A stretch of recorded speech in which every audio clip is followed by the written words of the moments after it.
आज आपण बनवलेली आहे एकदम टेस्टी आणि हेल्दी मसाला पापडी। हे एकदम खुसखुशीत होते। स्वागत आहे तुमचं मुक्ताज किचनमध्ये। आणि आज आपल्याला बनवायचे आहे हे पापडी। आता त्यासाठी आपल्याला लागणार आहे गव्हाचं पीठ आणि रवा। आणि हे एकदम हेल्दी पण आहे आणि खूप दिवस टिकते। ही महिनाभर हे आपण याला स्टोर करून ठेवू शकतो। आता आपण हे घेतलेलं आहे गव्हाचं पीठ। 3 वाटी जर आपण गव्हाचं पीठ घेतलं तर आपल्याला 1 वाटी रवा घ्यायचा आहे। आणि रवा आपल्याला बारीक घ्यायचा आहे। जर तुमच्याकडं बारीक रवा नसेल तर तुम्ही मोठा रवा जरी असेल तरी मिक्सरला लावून घ्या। आणि आता आपण याच्यामध्ये मसाले ॲड करणार आहोत। तिखट तुमच्या आवडीप्रमाणे करा, कमी जास्त। जर तुम्हाला जास्त तिखट जमत नसेल तर कमी ॲड करा। आता हे आपण मीठ टाकलेलं आहे आणि हळदी पावडर टाकलेलं आहे। आता आपल्याला याच्यात घालायचे आहेत पांढरे तीळ। आता तीळ तुमच्याकडं जर म्हणजे काळे जरी असतील अवेलेबल तर तुम्ही काळे हे तीळ टाकू शकता।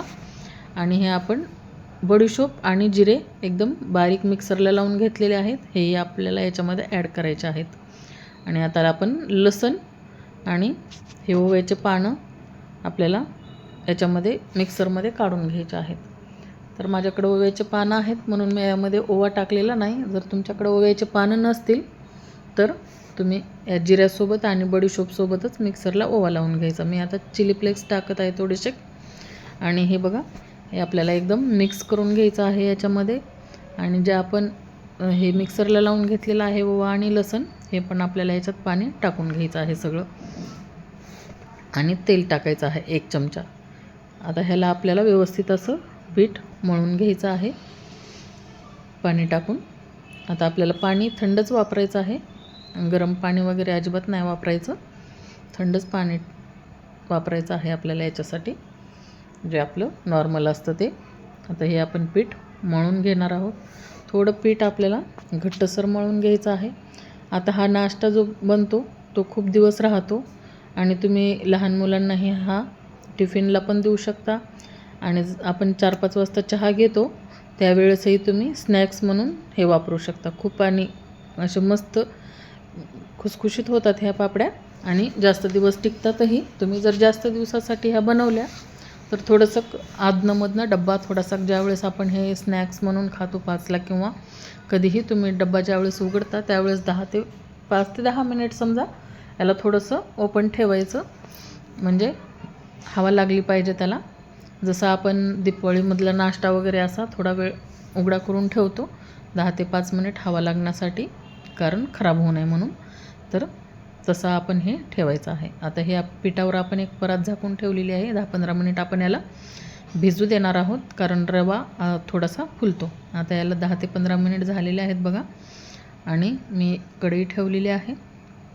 कढईत आपण तेल टाकून घेणार आहोत।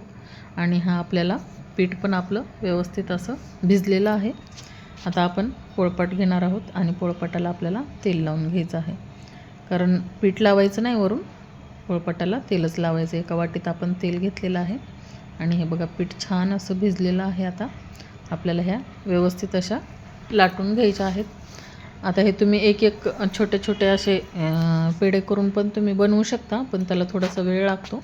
त्यामुळे मी आता हे तुम्हाला लाटून दाखवते। असं मोठं एकदम आपले नॉर्मल चपातीसारखं पसरून घ्यायचं याला व्यवस्थित। आणि आपण याला वाटीने किंवा एखाद्या टोपणाच्या साहाय्याने आपल्याला गोलपुऱ्या याच्या काढून घ्यायच्या आहेत। थोडंसं पातळ लाटायचं याला, जास्त जाड नाही बनवायचं, कारण ते फुलल्या पण जातात पुऱ्या आणि थोड्याशा नरम पडतात। त्याच्यामुळे जेवढ्या पातळ आपण बनवतात तेवढ्या खुसखुशीत होऊन जातात। आता हे वाटीच्या साहाय्यानं आपल्याला अशा मी बनवून घेत आहे बघा। एकदाच अशा 6 ते 7 पुऱ्या होऊन जातात, त्यामुळे हे पटकन होतं पण आणि तळायला पण पटापट आपल्या तळल्या जातात।